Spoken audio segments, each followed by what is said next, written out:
Lorsque l'on utilise un lutin dans Scratch, on va pouvoir modifier son aspect à l'aide de l'onglet « Costume ». Cela peut avoir plusieurs buts. Nous allons par exemple créer un petit programme. Nous allons dans la catégorie « Événements », nous déplaçons le bloc quand le drapeau vert est cliqué.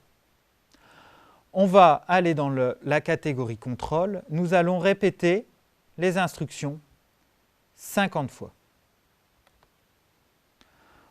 Dans la catégorie mouvement, nous allons demander au lutin d'avancer de 2 pixels. Nous allons ensuite lui demander d'attendre 1/10 de seconde pour ensuite, dans la catégorie apparence, passer au costume suivant. Nous allons maintenant lancer le programme en appuyant sur le drapeau vert.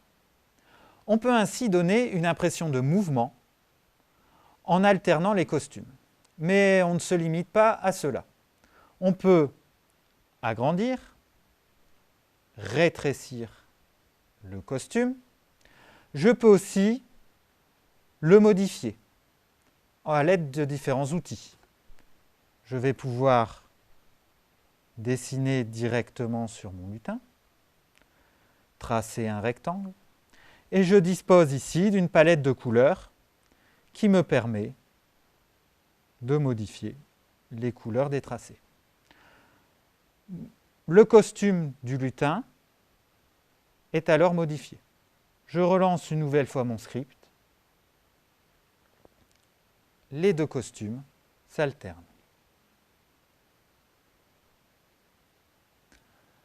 Une notion importante est le centre du lutin.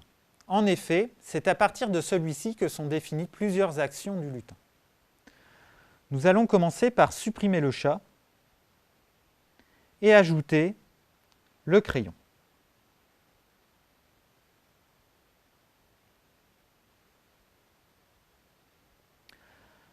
Le crayon va tourner autour du centre.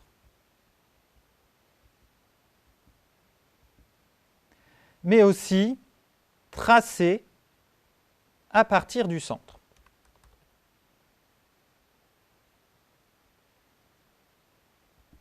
Ce qui peut s'avérer assez gênant. Nous allons donc modifier la position du centre du costume. Pour cela, nous allons cliquer sur l'onglet « Costume ».